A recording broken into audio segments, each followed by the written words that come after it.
we'll call him Fred. And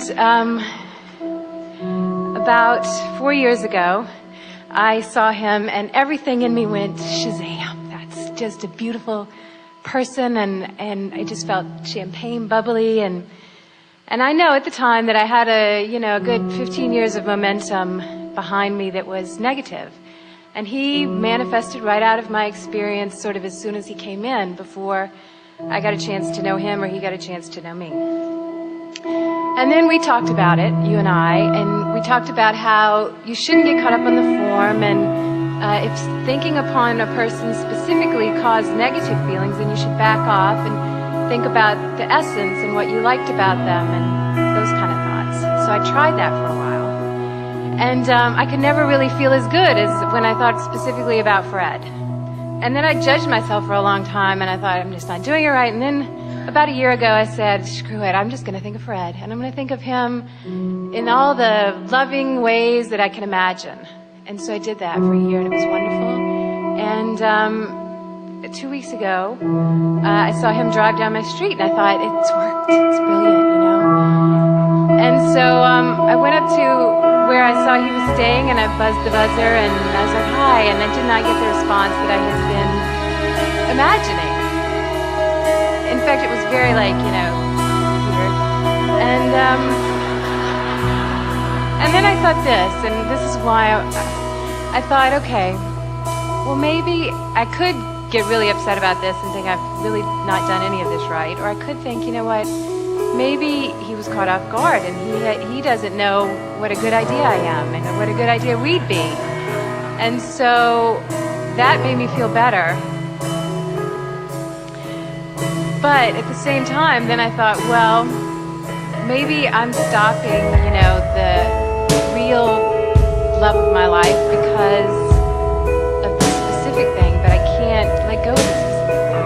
Well, the most important question that we want to put to you is, at what point did you decide to, instead of working it out vibrationally, to jump in with action? In other words, why was the action so compelling? To go up to the buzzer that day, or? Because you were creating it in thought. You'd been sort of working it around, and you'd finally found a way to relax. In other words, you've been working on this for a while, and some was not comfortable, and some thoughts were more comfortable, and some thoughts were less comfortable, and some thoughts. But you brought yourself into quite a place of comfort. And as you got yourself into quite a place of comfort, then you began seeing some evidence of your motion forward. And then, rather than letting the stream continue to carry you to the fruition that you're looking for, you must have lost faith in the stream's ability to take you where you wanted to go, and you decided to go ring the buzzer. In other words, so this is just our way of saying to you, you don't have the timing that the universe has. So now you want to say, well, is the universe really taking me to Fred? And we say, if you can trust that the universe knows all the good stuff you got from Fred, and all the good stuff you got from John, and all the good stuff you got from Jim, and all the good stuff you got, if you would accept that you've been sifting through the sands of men for quite a very long time, and that you have created a magnificent relationship of which Fred is a part, but not all-inclusive. In other words, there's stuff that Fred has that's really active and dominant in Fred that is nowhere a vibrational match to what's going on in your vibrational escrow. So meanwhile, the universe knows full well what you want and knows where all of it is, and is calling you toward it and giving you evidence that you are focusing well. But all of a sudden, you want to jump in with both feet and with all of your action and go ring Fred's doorbell, and the universe is saying, wrong doorbell, wrong doorbell, wrong doorbell, okay, wrong doorbell. This is the idea on that. I want to go, well, if Fred's not right for me, shouldn't I get to have some experience with Fred and then go, okay, no, thank you, Fred. Why does the universe get to say, Fred's not yours?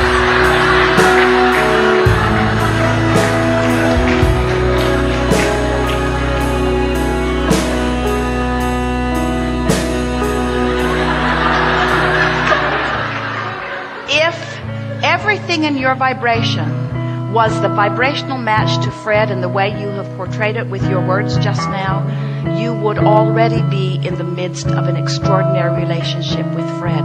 It's what's active in your vibration about Fred that you don't like that is caught in your vibrational craw.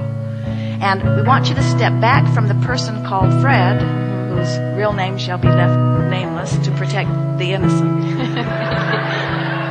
We want you to step back from the specifics of this and just accept that through all of this that you are creating something wonderful. What we're really encouraging you to is more patience and less action for a little while. But there's nothing wrong with the action. In other words, you jumped in with action, you got a rebuff or a response that you don't want, which kind of sent you back a little bit. We're not encouraging you not to go ring the doorbell and take the action because you're doing something wrong and you'll mess up your creation.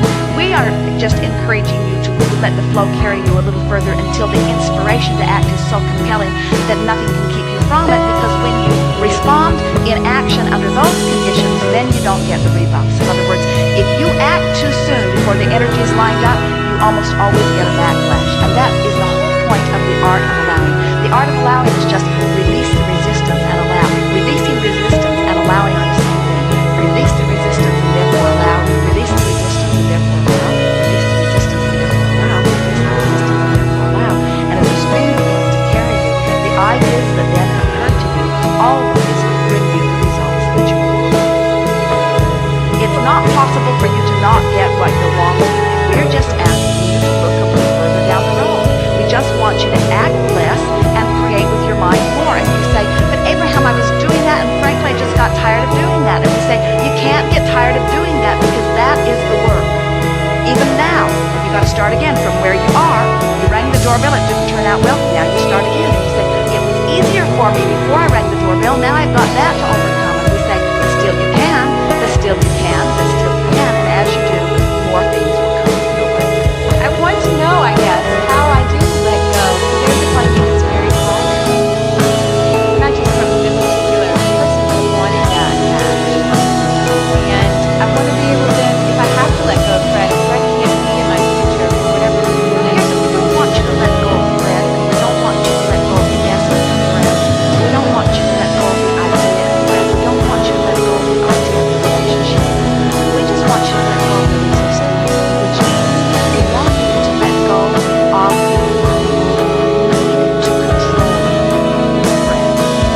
How can you feel when you have let go of the control and you are letting the universe do it for you? How can you tell? Whenever a thought doesn't come up,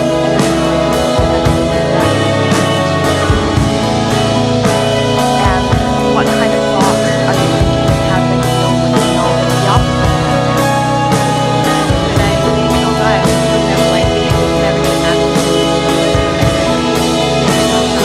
And which of those kind of thoughts do you think in terms of airtime, percentage-wise, just on a normal day-to-day basis, you have more positive feelings or negative feelings about the subject of relationship?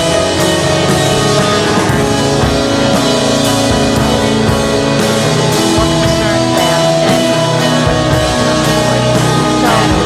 so you're saying that more of the time you are pointing upstream than you are downstream. So that More accounts the for time I'm working on it, it's a constant working on things. all right, so now you come around to the subject of this discussion. So is working on it helping? So how does one stop working on a situation? How do you stop doing that?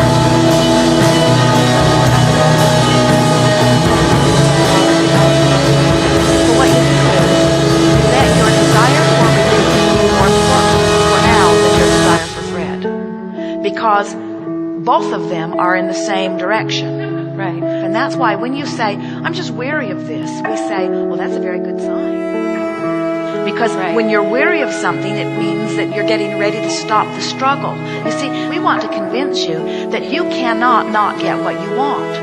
But you can prolong it by struggling against the current. And so the reason that we're belaboring this with you is because we want everybody to stop for a little bit and identify what are your reasons for pushing against things. In other words, we know that you ultimately want the relationship that you want, so what is it that makes you and almost everyone else unwilling to just let it go, to just drop it, to just say, all right, step 1, step 2, step 3. Step 1 is launch the desire, and boy, have I done that. And step 2 is source answers it, which means it's already done, which means I'm being called toward it. And step 3 is I just have to allow myself to float freely on the current that's moving toward what I want in a free-flowing environment until I get there.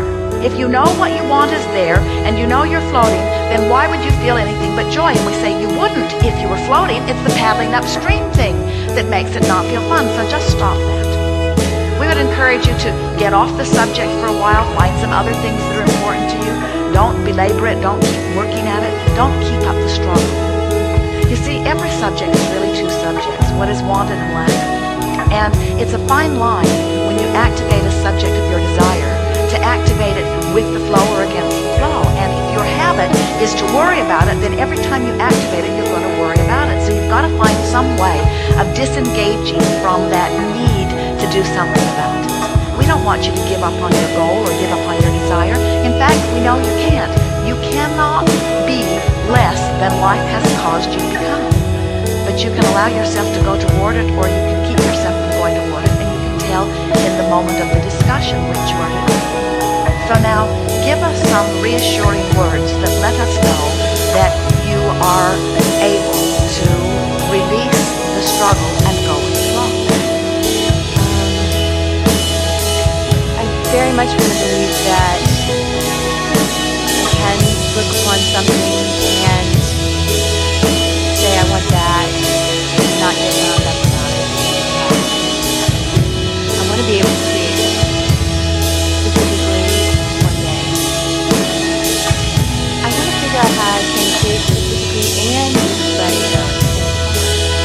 That's the question of the day.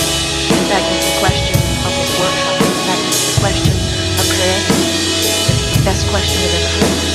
How do I find my place within this? The universe is orchestrated, and if I am deciding through the deciphering, then how do I know when I'm getting in my own way? We say tension starts to come over.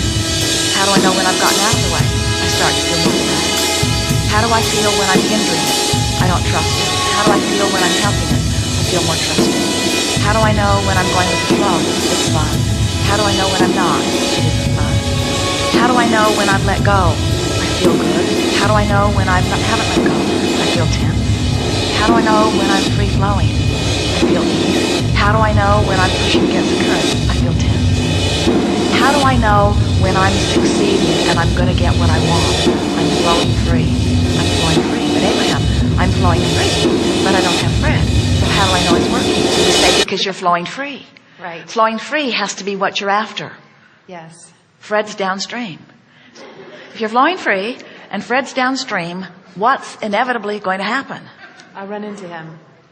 You will. And when you do, it won't be something that you've orchestrated in a way. It won't be false. It won't be contrived. It won't be manipulative. It will be a rendezvous that flowing streams have orchestrated.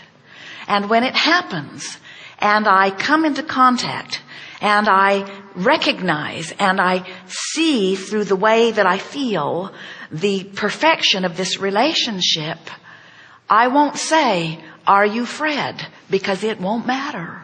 Right.